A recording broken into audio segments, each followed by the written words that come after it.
So my name's Jody. 2 years ago I set up Jonathan's House. For myself, as a child, I went through quite a lot of abuse as a child at the hands of my father. And then in my first marriage, I went through abuse at the hands of my wife at the time.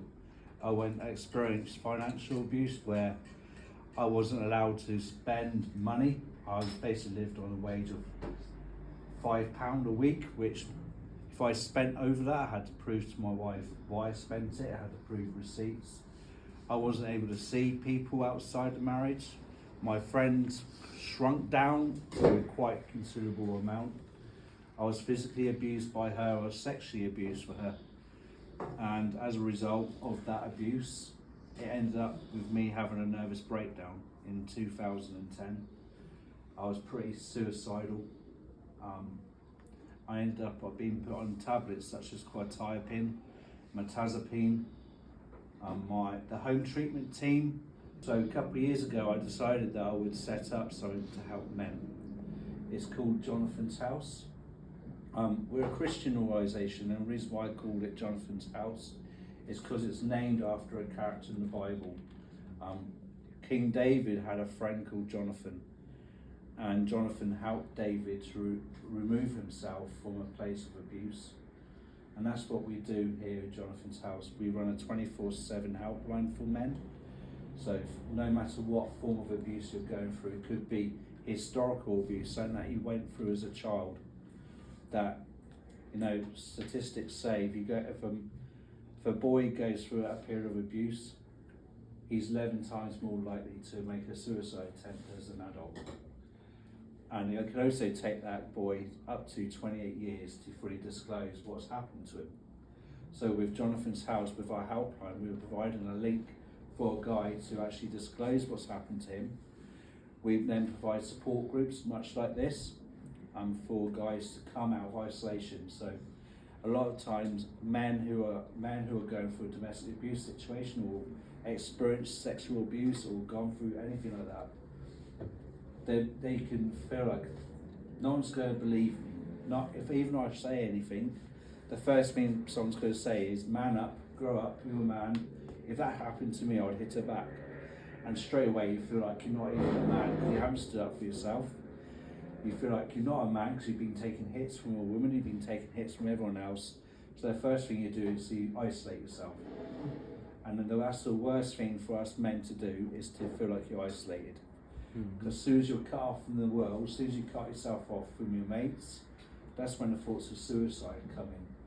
So with our support groups, we try to create an environment where everybody's story is heard. There's no agenda, it's not me preaching at anyone, there's actually guys sitting around saying, actually I've had a pretty crap time. And we create that space to talk. But so outside of that, we're about to open up a safe house for men and their children to come to. So if there's an abusive situation too, they can come into our new safe house, bring their children if they need to, and we can help them to rebuild their lives. We provide counselling, provide therapy. We link up with Toolvine Talks as well. So we have that access. We link up with other guys who specifically focus into trauma. And what I've seen is men who have come into us come away feeling hopeful that there's actually what's happened. So I've used the word victim, but I try not to use that word because for me, the stuff I went through was an experience. It wasn't a good experience, it was a bad experience. And I have a chance to actually enjoy a better experience. So now I'm remarried, I'm happy, the abuse has stopped, there's no abuse going on in my life. And I'm able now, when I speak to men in this room, I'm not bleeding from an open wound into your wound. I'm actually saying, there's a point where you can actually move from that abusive situation. Now, when I speak about domestic abuse, sometimes the first thing I think about is a wife beater, or they're getting a clip around the ear. It's a physical abuse, but actually, majority of the time, when a man is going for domestic abuse, it's not physical abuse. It's coercive. it's psychological, it's mental abuse, which means that guy is probably under control. You hear the term under the thumb, and that generally means that that guy is probably under coercive control. He's not able to do anything. He can't talk to people, and so he's feeling very, very run down. I don't know if any of that makes any sense to you. Maybe you know someone's going through financial abuse. You don't know, they work in a really good job, but still they're wearing rags and not wearing the best clothes. They're always asking you to borrow money for a drink. You don't know what's going on in that house. Maybe their wife or partner is controlling their abuse. The statistics would tell you that actually there's not many men who are going through that. Reality is 1 in 3 men. And that is a startling statistic. So if you have a look in this room, 1 in 3 men is quite startling. And what we try to do, when you have a look at the homeless population in England and Wales, 96% of that homeless population are men. 87% of those men are victims of domestic abuse. And so when these guys go report domestic abuse, when they go to councils or whatever organisations, because there's no space for these guys to go to, the first thing they are given is a tent, because they're considered strong enough to cope on the streets. Which, as we know, that's not true. As soon as you're on the streets, you're facing all types of, majority of the guys who come from domestic abuse will turn out to be addicts later on in life. They'll probably end up in prison later on in life because they're dealing with trauma which they haven't had a chance to talk about.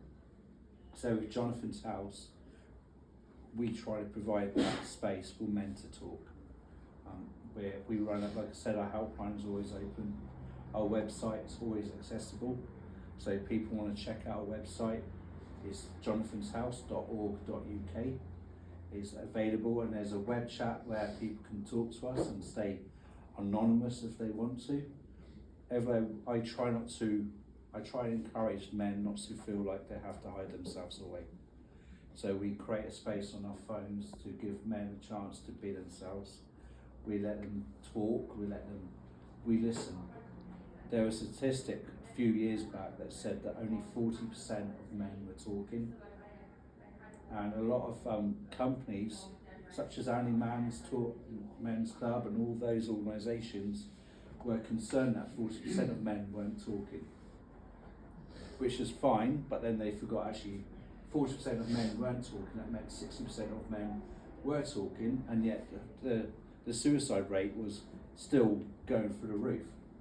So we try to focus on the 60% of men who want to talk, give that space for men to talk, and actually listen. And I think that's what most of the time, as men, we feel like we talk, but no one's listening. Well, who was actually, it's like talking out into the wind and just basically pin up against the wall and getting spray in your face. That's it. And what we would want to do is help men to actually feel like there is a space like this where you can talk and you will be listened to. And there will be solutions provided for you. You can sit down and we can help create a strategy to help change what you're going through. So that's simply what we do at Jonathan's House. If anyone wants to talk to me about it afterwards, I'm always here to talk.